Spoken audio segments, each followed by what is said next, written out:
Hey everyone, welcome back to our channel. Today, we're diving into something super important: how to add a beneficiary to your bank account in 2025.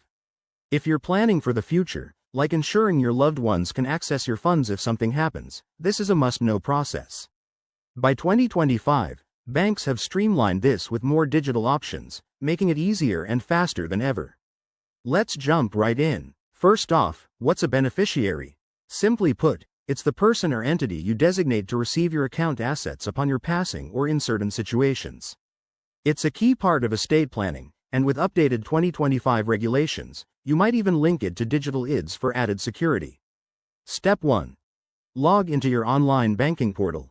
Most major banks like Chase, Bank of America, or Wells Fargo have user-friendly apps or websites. Make sure you're using a secure connection. We're talking two-factor authentication here to protect your info. Step 2. Once logged in, head to the Account Settings or Profile section. Look for a tab labeled Beneficiaries or Designated Recipients. If you can't find it, use the search bar. Banks have improved their interfaces for 2025. Step 3. Click on Add Beneficiary and fill in the required details.